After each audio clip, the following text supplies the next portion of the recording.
இன்றைய தினம் சிம்ம லக்னத்தில் சிம்ம ராசியில் பிறந்த ஜாதகருக்கு பலன் சொல்லப்படுகிறது. இது ராசி மண்டலத்தில் 5வது ராசியாகும். இதனுடைய தன்மை சிம்மம் சூரியன் வீடு, நெருப்பு தத்துவம், ஸ்தர ராசி,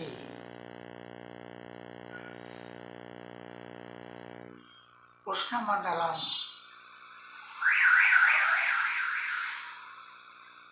இப்படி அமையக்கூடிய சிம்மம் காலதேவனுடைய வயிறு பாகம்.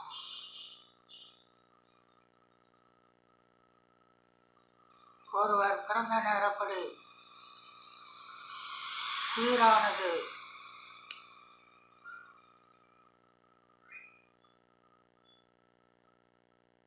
எந்த இடத்தில், எந்த ராசி மண்டலத்தில், எத்தனாவது பாகையில், எந்த நட்சத்திரத்தில் இந்த உதயம், அவர் பிறப்பு, விதி, முன்ஜென்ம பாவ புண்ணியம், அவர் செய்த கர்மவினை, இவற்றுக்கு ஏற்ப லக்னம் உதயமாகிறது.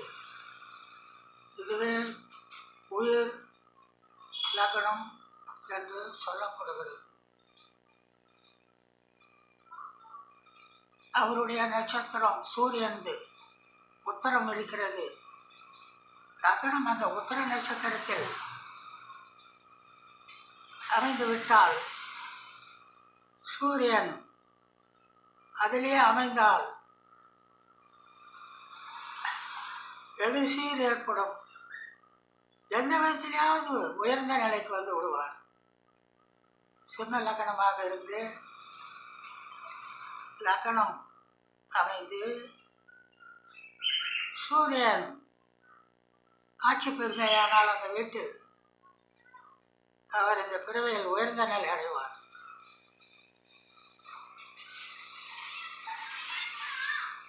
சூரியன் ஆத்மா, ஜீவன், உயிர்.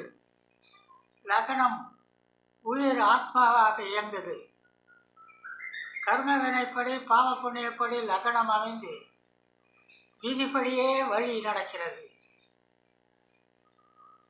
அவரவர் ஜாதகத்தில் கிரக நிலைகள் அமைந்தவாறு, விதி எழுதப்பட்டவாறு பலாபலன்களை இந்த பிறவியில் அனுபவிக்கக்கூடியவர்கள். சிம்மம் என்று சொன்னால் அதனுடைய வடிவம், அதனுடைய சொல்லானது சிம்ம ராசியில் பிறந்தவர்களை அறிமுகப்படுத்துகிறது. ஸ்தர ராசி உள்ளூர் சுற்று வட்டார பகுதிகளில் வாழ்க்கை நன்கு அமையக்கூடிய ஸ்தரம் ராசியை சேர்ந்தது. நெருப்பு தத்துவம், சூரியன் லக்னகாரன், அதுக்கு அதிபதி. அதனால் இந்த சிம்ம லக்னத்தில் பிறந்தவர் சூரியனுடைய குணாதிசயம் தன்மைகளை ஒத்து வாழ்க்கையில் வருவார். இது பிரமாதம்தான். அடுத்தது, இந்த லக்னத்தில் தோன்றியவர் அகன்ற மார்பு, நல்ல கட்டுமஸ்தான சரீரம், அறிவு உள்ளவர்,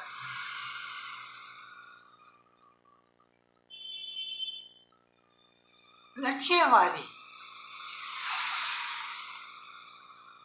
கலை அம்சம், கலையினுடைய அமைப்பு.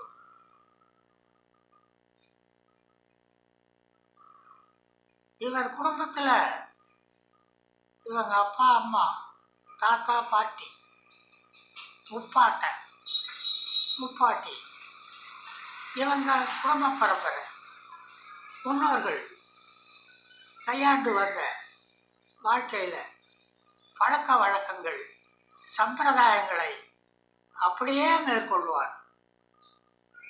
அதில் மாற்றம் வராது. குடும்ப பழக்க வழக்கத்தை கையாளுவார். மத அபிமானம் உள்ளவர், மதத்தின் மேல் பற்று உள்ளவர். பாருங்க, நல்லா தானே இருக்கு. கண்டிப்பான பெருவழி, நேர்மை உண்மை இருந்து கண்டிப்பு இவர்கிட்ட உண்டு. கண்டிப்பு அதிகமாக இருக்கிறதால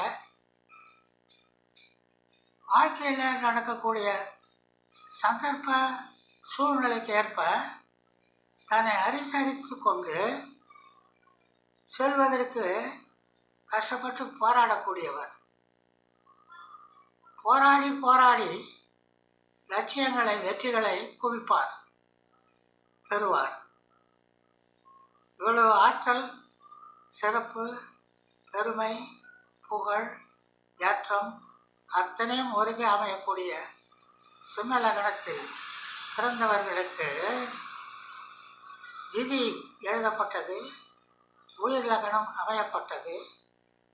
அந்த நேரம், இவர் பிறந்த நேரம், நவகிரகங்கள் அமர்ந்த விதம், அதனுடைய தன்மை, அதனுடைய செயல்பாடுகள் எவ்வாறு இருக்க வேண்டும் என்று பார்க்கும்போது லக்னத்தில் லக்ன கிரகம் என்று சொல்லக்கூடிய சூரியனே அமர்ந்தால் எது எப்படி இருந்தாலும் ஏற்றத்தாழ்வுகள் முன்னுக்கு வந்துடுவார், அங்கே இருக்கலாம். இந்த சிம்ம லக்னத்துக்கு பூர்வ புண்ணிய ஸ்தானமாக வரக்கூடியது தனுசு ராசி, குரு வீடு. அவர் பஞ்சமாதிபதி, 5ஆம் இடம், திரிகோணஸ்தானம், குரு வீடு. எவ்வளோ சிறப்பாக அமையுது பாருங்க அந்த இடம். அந்த குரு பகவான் 8 என்று சொல்லக்கூடிய மேனராசி, அந்த வீடு அவருக்கு தான். அப்போ குரு பகவானுக்கு 2 ஆதிபத்தியம்ன்றது வீடு இருக்குது. அதில் முதல்ல சொல்கிற 5 குரு இருந்து ஒருவர் பிறந்தால் புண்ணியம், உயர்வு, குலதெய்வ வருதல், வம்ச விருத்தி, சகல நலன்களும் 5ஆம் இடத்து குரு வாயிலாக பெறுவார். அந்த குரு பிறந்த ஜாதகர் லக்னத்தை பார்வை செய்யும். அப்போ குரு பார்க்க பிறந்த லக்னம் வலுவடையுது, சிறப்பாக இருப்பார். 8ல் இருப்பதை விட 5ல் இருப்பது அதிக நன்மை குருவால் ஏற்படுகிறது. அடுத்த ஒரு கிரகம் செவ்வாய். இவர் சுகம் தரக்கூடிய கிரகம். லக்னத்திலேருந்து 4ஆம் வீடு விருச்சிக ராசி, அதுக்கு செவ்வாய் கிரகம். அந்த செவ்வாய் சுகாதிபதி, கல்வி, வீடு, நிலம், கால்நடை, தாய் சுகம், இப்படி சொல்லக்கூடிய கேந்திரம் 4. அந்த கிரகம் மேஷராசி 9ஆம் வரும், அந்த வீடும் செவ்வாய் கிரகம். அப்படி பார்க்கும்போது 4 கேந்திரம், 9 திரிகோணம். செவ்வாய் திரிகோணம் மேஷத்தில் இருந்தால் தந்தை பாக்கியம், தன் வளர்ச்சி, எல்லா சிறப்புகளும் 9ஆம் இடத்தில் அமைந்த செவ்வாயால் அமைகிறது. ஆக இந்த 2 கிரகம் குருவும் செவ்வாயும் சிம்ம லக்னத்தாருக்கு பிறந்த ஜாதகத்தில் இருக்கணும் நல்லா. இவர் 2 பேரும் 1, 5, 9, 1 லக்னம், 5 தனுசு, 9 மேசம். இந்த இடத்துல இவர்கள் வீற்றிருந்தால் அபிரதமான உயர்வு, சொத்து பத்து, சுகம், அத்தனை சௌகரியங்களையும் பெற்று விடுவார். 2 கிரகம். மாறா குரு செவ்வாய் சரியான இடத்துல அமையலைன்னா ஒரு 6, ஒரு 8, ஒரு 12ஆம் இடம் இதெல்லாம் பலம் தருவதா தெரியல. அடுத்தது பாருங்க, சிம்ம லக்னத்துக்கு சுக்கிரன் சூரியனுக்கு பகையான கிரகம். இருந்தாலும் கூட சிம்ம லக்னப்படி பார்த்தா 3ஆம் இடம் துலா ராசி, 10ஆம் இடமாக வருவது ரிஷப ராசி. 3, 10 சுக்கிரனுடைய ஆதிக்கம் பெற்றது. இந்த சுக்கிரன் தொழிலாக அமையுது. ரிஷபராசி தொழில். அந்த வீட்டுக்காரன் சுக்கிரன் ஜாதகத்தில் கடாத இருந்தால் தொழில் அபிரதமாக தருவார் சுக்கிரன். அடுத்தது பாருங்க, சுக்கிரனை விட்டா சனி சிம்ம லக்னத்துக்கு பகைவர். அவர் கோணம் கேந்திரம் ஏறுவதை விட 3, 6, 11 தீய ஸ்தானத்தில் இருக்குது. அவர் பலமும் இருந்தால் சனி நன்மை செய்வார். அடுத்தது புதன் குடும்பாதிபதி, சிம்ம லக்னத்துக்கு வாக்குக்காரன், லாபாதிபதி. சூரியன் லக்னக்காரன். பொதுவாக சிம்ம லக்னத்துக்கு குரு செவ்வாய் நன்மையும், சுக்கிரன் சனி புதன் தீமை தரும். சந்திரனை பற்றி நான் சொல்லணும்னா, சிம்ம லக்னத்துக்கு கடகம் 12 வருது. அந்த வீடு சந்திரனுது. ஆதிபத்தியம் விரயம் செலவை காட்டும். லக்னத்தில் சந்திரன் கடகராசியில் இருந்தால் கூட அதிக செலவு கொடுத்துருவார், சிரமங்களை தருவார். அவர் அமைகிற இடத்தை பொறுத்து பலன் தரும். சந்திரன் மனோகாரன். ஆக கிரகாதிகள் இப்படி. அதுக்கு மேலே ராகு கேது சர்ப்ப கிரகம். இவாளும் 3, 6, 11 போன்ற இடங்களில் இருக்கணும். கேந்திரம் கோணம் ஏறுவது சிறப்பு தராது. அடுத்தது பாருங்க, சிம்ம லக்னத்தில் பிறந்தவர் 10ஆம் இடம் தொழில் ராசி ரிஷபமாக வருது. ராசிக்கேற்ற தொழிலும் அந்த வீட்டு கிரகம் சுக்கிரன் அவருக்கு தரக்கூடிய தொழிலும் எதுவாக இருக்கும் என்று பார்ப்போமானால், சிம்ம லக்னத்தாருக்கு ரிஷபராசி சுக்கிரன் இவரால் அமையக்கூடிய தொழில் வாசனை பொருள், கவிதை, தங்கப்பொருள், நகைப்பொருள், ஜவுளிக்கடை, உணவுக்கடை, லாட்ஜு, சினிமா வச்சு நடத்துதல், பெண்களின தொடர்பு, மளிகை, அழகு நிலையம். சுக்கிரன் உச்சம் பெற்று நன்கு வலுத்திருந்தால் பஸ்ஸு, லாரி போன்றவதை இயக்குதல், உல்லாச இடத்தில் பணிபுரிதல். ஸோ பாருங்க, சுக்கிரனுடைய சொகுசு, சுக்கிரனுடைய ஆடம்பரம், அள்ளித்தரக்கூடிய அமைப்பு ஜாதகத்தில் நல்ல இடத்துல இருந்தால் நான் சொன்ன இது போல வழிகளில் உயர்ந்த நிலையை அவர் அடைவார்.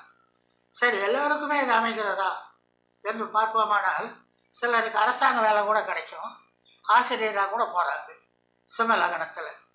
மற்றபடி மெக்கானிக்கல், ஏதோ மற்ற ஏபி, வேறு துறை, சுகாதாரம், ஏதோ டிபார்ட்மெண்ட்டு அரசு பணியாக கூட அமையுது. சில பேருக்கு தொழிலும் அமையறதில்லை. இது எதெல்லாம் எப்படி ஏற்படுது? அது ஜாதகத்தில் தொழிலிடத்தில் அரசாங்க கிரகம் சூரியன், அதான் லக்னக்காரன் இவன் இருந்தாலோ, உத்தியோகக்காரன் செவ்வாய் இருந்தாலோ அவருக்கு அந்த அரசாங்க பணி கிடைச்சிடும். எப்படி இருந்தாலும் உயரக்கூடிய தன்மை, முன்னேறக்கூடிய அமைப்பு, ஆற்றல், ஒரு உத்வேகம், செயல்பாடு, லட்சியவாதி இதெல்லாம் அவருக்கு இருப்பதால் எப்படி அவர் முன்னுக்கு வந்துடுவார். இப்பொழுது பாருங்கள், சிம்ம லக்னம் நீங்கள் தான், சூரியனே நீங்கள் தான். நீங்கள் பிறக்கும்போது 12 ராசி கட்டம், அதில் ஒன்று ஒன்று இருக்குது. லக்னத்தில் இருந்தால் அவர் உங்களை எந்த விதத்திலும் உயர்த்திடுவார், முன்னேறிடுவீங்க. 2ல் இருந்தால் அறிவை தருவார், உயர்வை தருவார். 3ல் அதிகார தோரணை தருவார். 4ல் நிலபலன், தாய் சுகம், வண்டி வாகனம் எல்லாவற்றையும் கொடுப்பார். 5ல் இருக்கார், தெய்வ சிந்தனை கூடும், மக்களால் உதவி ஏற்படும். இங்கே ஒன்று சொல்லணும், 5ஆம் இடம் மனோஸ்தானம், மூளை, புத்திர விருத்தி, மனநிலை. ஒரு சூரிய வெப்பம்தான், கொஞ்சம் அந்த வகையில் மூளை வகையில் கொஞ்சம் குறையும். இருந்தாலும் லக்னாதிபதின்றதால அவரை எடுத்துக்கிறோம். 6ல் இருப்பது அவ்வளோ நல்லதில்லை. அது ருணரோக சத்துருஸ்தானம், உடல்நிலை சரி வராது, சிறப்பை தரும். அந்த 6ல் உக்காரும்போது அவர் கிரக தசை நடக்கும்போது கடன் போடும், நோய் வரும், வம்பு தும்பு பிரச்சனை வழக்கு இதுகளை சந்திக்க நேரும், நல்லதில்லை. 7ஆம் இடம் மனைவி ஸ்தானம், லக்னக்காரன் அங்கே இருக்கிறான் சூரியன். அது ஒரு விதத்தில் சந்தோஷம் கொடுத்தாலும் பொறுப்பு குறையும் ஜாதகருக்கு, மனைவியால் சுகம் கிடைக்கும். ஆக எப்படியும் 7ல் இருந்தால் ஓரளவு காலத்தை ஓட்டுவார். 8ல் இருக்கிறது பொறுப்பு குறையும், பொதுவாக உடல் ஹீனமடையும், கஷ்டம் தரும். அஷ்டமத்தில் ஒரு லக்ன கிரகம் வரக்கூடாது. 9ல் இருக்கிறது வெகு சிறப்பு. அவர் 9ல் செவ்வாய் வீட்டில் மேஷ ராசியில் உச்சம் பெற்று காணப்படுகிறார். தந்தை மீது அளவு கடந்த பக்தி உண்டு அவருக்கு. தந்தை பாக்கியம் அதிகமாக வந்து சேரும். வளமான வாழ்வுக்கு வித்திடக்கூடிய லட்சுமி இடம் என்று சொல்லக்கூடிய தர்மஸ்தானம் 9லே லக்னாதிபதி இருப்பது வரவேற்பு உடையது, உயர்நிலை அடைவார். 10ல் இருப்பது உத்தியோகக்காரன் செவ்வாய், உத்தியோகத்தில் சர்க்கிள் இருக்காது, எந்த விதத்துலேயும் ஒரு அரசாங்க வேலைக்கும் தகுதியாக சொல்லலாம். 10ல் முன்னேற்றம் உண்டு, பதவி தரும். 11ல் கொஞ்சம் தடை இருந்தாலும் சுகத்தையும் அனுபவித்து கொஞ்சம் லாபத்தையும் பெறுவார். 12ல் இருப்பது நல்லதில்லை லக்னக்காரன். அது கவலை தரும், தூர இடத்தை குறிக்கும், ஊர் விட்டு ஊர் செல்லும் தொழிலை குறிக்கும். இப்படி 12ஆம் இடத்துல அமையுது. இப்போ லக்னக்காரன் நீங்கள் சூரியன் இந்த 12 ராசியில் இருந்த பலன் சொன்னேன். அடுத்தது பாருங்கள், தொழில் கிரகம்னு இப்போ சுக்கிரனை சொல்கிறேன். அந்த தொழில் கிரகம் உங்கள் லக்னத்தில் வரும்போது சில சமயம் தொழில் உங்களை தேடியே வரும். அப்படி ஒரு அமைப்பு. 2ல் அறிவும் வாக்காலையும் சம்பாதிக்கலாம். 3ல் கலை துறையில் ஈடுபாடு ஏற்படும். அடுத்தது பாருங்கள், செவ்வாய் சுக்கிரன் தொழில் கிரகம், அதை தான் சொல்லியிருக்கிறேன். 4 சுகமனை அமையும், வீடு அமையும், கல்வி அமையும். இது செவ்வாய், அதாவது தொழில் கிரகம் சொன்னேன், மாறி மாறி சொல்லிக்கிறேன். சுக்கிரன் தொழில் கிரகம். அவர் 6, 8, 12 தவிர 2ல் இருக்கலாம், 4ல் இருக்கலாம். சொந்த வீடு அமையும். திரிகோணம் 5ல் இருக்கலாம், இது அமையும். சூர்யா எங்கே இருக்காருன்னு பாருங்கள் உங்கள் லக்னத்தில். பின்னாடி முன்னாடி 2 பக்கமும் சுபகரகம் இருக்கணும். சுபகரகன்றது குரு, புதன், சுக்கிரன், இவங்கெல்லாம் சுபகிரகம். சூரியன் எந்த இடத்துல இருக்காரோ அதுக்கு முன்னும் பின்னும் சுபகிரகம் இருக்கணும். அதே மாதிரி சந்திரன் எங்கே இருக்காரோ முன்னும் பின்னும் சுபகிரகம் இருக்கணும். அப்படி இருந்தால் உங்களுக்கு சுயமுயற்சி, சுபகிரகம் இருப்பது வாழ்க்கையில் மனோதிடம், சகலமும் பெறலாம், உயர்ந்த நிலை வரலாம். அடுத்தது பாருங்கள், 9ஆம் இடம் தொழில் கிரகம். அது தத்தை கிரகம், பாக்கியஸ்தானம். 10ஆம் இடம் தொழில் கிரகம். இந்த 9, 10 2 கிரகமும் தன் வீட்டை மாற்றி அமைத்து இருந்தார்களேயானால் தர்ம கர்மாதி யோகம் ஏற்பட்டு சிறப்படைவார்கள். சுருக்கம் என்ன? சுபகரகம் கேந்திரம் 1ஆம் இடம் 4, 7, 10. அதே சுபகரகம் திரிகோணம் 1ஆம் இடம் 5ஆம் இடம் 9ஆம் இடம் இங்கே தான் அமையணும். இவங்கெல்லாம் மாறுபட்டு 6, 8, 12 கெட்ட இடம், கெட்ட பார்வை, கெட்ட கிரக சேர்க்கை இருந்தால் தொழில் அதிகமாக உயர்வடைவதில் பின்னடைவு ஏற்படும். ராகு கேது போன்ற கிரகம் 3, 6, 11 இருப்பது வெகு சிறப்பு தரும். இப்படி கிரக நிலைகள் அமைந்து ஜாதகரை வழி நடத்தி செல்லும். இப்படி நடத்தி செல்லும் இந்த காலத்தில் உங்களுக்கு ஜாதக ரீதியாக என்ன கிரகம் நடக்குதுன்னு பாருங்கள். 5ஆம் இடம் 9ஆம் இடம் கிரகம் நடந்தால் எந்த விதத்தில் உயர்ந்துருவீங்க. அந்த தசாபுத்தி 5ஆம் இடம் 9ஆம் இடம் 2ஆம் இடம் ஒரு நல்ல இடத்து கிரகம் இப்போ உகந்த நேரத்தில் இருந்தால் வெகு சிறப்பு நன்மை ஏற்படும். மாறாது கெட்டு போயிருந்தால் தசாபலன் சரி வராது. அதுக்கு மேலே சிம்ம ராசியாக இருக்குதுன்னு வச்சுக்கோங்க. உங்களுக்கு சிம்ம ராசி கோச்சார பலன் இந்த ஆண்டு அடுத்த ஆண்டுக்கு சொல்லும்போது சனி பகவான் 7ஆம் ஆதி 6ஆம் ஆதி உங்களுக்கு மீனராசி 8ல் வந்திருக்கார். 8ல் வருவது அஷ்டமத்து சனி என்று பொதுவாக சொல்லுவாங்க.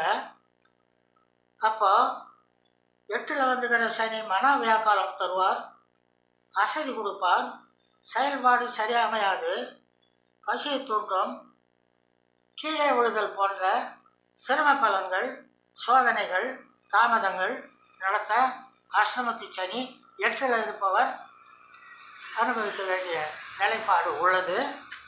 அதே நேரம் உங்களுக்கு குரு பயிற்சி மிதுன ராசியில் உங்கள் பிறப்பு ராசிப்படி லக்னப்படி 11ஆம் வீடு அமைந்து லாபத்தை கொடுத்திருக்கிறார். அவர் 3ஆம் இடம் பார்வை, 5ஆம் இடம் பார்வை, 7ஆம் இடம் இதுபோல் இடங்களை பார்ப்பதால் இந்த குரு பயிற்சியால் இந்த ஆண்டு உங்களுக்கு நல்ல நன்மைகள் ஏற்பட போகுது. என்றாலும் கூட அஷ்டமத்து சனியுடைய தாக்கம் உங்களுக்கு இருக்கத்தான் செய்யும். அதை ஒன்று நீங்கள் பெருசாக எடுத்துக்க வேண்டாம். 11ஆம் இடம் பிராமண அந்தன ஆதாயஸ்தானம், அந்தனம் ஆதாயத்தில் 11ல் கோசாரத்தில் வரும்போது அள்ளி கொடுப்பான். இது ஒரு பழமொழி. அதனால் வந்துகிற குருவால் உங்களுக்கு சிறப்புதான் வரும், லாபம் வரும், உயர்வு ஏற்படும். இது ஒரு பக்கம் நடக்கதான் செய்யுது. சனி 8ஆம் இடம் சிரமத்தையும் கொடுப்பார். ஆக கலப்பு பலன், கலந்த பலன் சிம்மராசிக்கு ஏற்படுகிறது. அடுத்தது உங்கள் லக்னத்தில் 7ஆம் இடம் மனைவி ஸ்தானம், அது கும்பராசி. 8ஆம் இடம் மீனராசி. இப்போ 7ஆம் இடம் கும்பராசி சனி அங்கே இருந்து லக்னப்படி 3ஆம் வீடு சுக்கிரன். இந்த 3 கிரகம் பொண்டாட்டி இடத்துல சுக்கிரன் அந்த 7 கிரகத்தோடு சேர்ந்து உங்கள் ஜாதகத்தில் இருந்தால், மேலும் 8ஆம் இடத்துல சந்திரன் ராகு இவங்க உங்கள் ஜாதகத்தில் இருந்தால், இப்படி இருக்கும்போது 7ஆம் இடத்துல இருக்கிற அந்த 7ஆம் வீட்டுக்காரன் சனியும் 3ஆம் வீட்டுக்காரன் சுக்கிரனும் சேரக்கூடாது. அது மனைவி இடத்துல இருக்கும்போது தீய கிரகமான செவ்வாய் பார்வைப்பட்டால் இந்த லக்னக்காரனுடைய மன வாழ்க்கை சிக்கலும் திருப்தி இல்லாமலும் காலம் கடந்து வரும். இதுபோல் பொதுவாக எல்லா லக்னத்துக்குமே சொல்லலாம். 7ஆம் வீட்டு கிரகம் 7ல் 3ஆம் வீட்டு கிரகத்தோடு சேர்ந்து 8ல் சந்திரராக இருந்து தீய கிரகம் சனி செவ்வாய் போன்றவங்க பார்வைப்பட்டால் சிக்கல் திருப்தி இல்லாமல் மன வாழ்க்கை அமைந்து காணல் நேராகிவிடும். இதெல்லாம் இல்லாமல் இருக்க ஆண் பெண் ஜாதகத்தை தகுந்த மாதிரி நல்ல ஜோதிடரம் காட்டி திருமண வாழ்க்கையை நடத்த வேண்டும். பொதுவாக சிம்ம லக்னம் இந்த ஆண்டுக்கு நல்ல பலனை அனுபவிக்கக்கூடிய காலமாக அமைகிறது என்று சொல்லி இதை நிறைவு செய்கிறேன். அடுத்தது உங்களுக்கு சொல்ல வேண்டியது, உங்கள் ஜாதகத்தில் கிரகங்கள் நிலை நீங்கள் அனுபவிச்சுக்கின்னு வரக்கூடிய பலாபலன்கள் எப்படியோ இது எது போல் இருக்குது, இது என்ன கேள்வி, இது எப்படி கேட்டால் ஜோதிடர் நமக்கு தக்க பதில் வரும் என்று நீங்கள் எதிர்பார்த்தால் எனக்கு உங்கள் பலாபலனுக்கு வேண்டிய கேள்வி எதுவோ அந்த கேள்வியை சொல்லி கேள்வியை சொல்லணும்.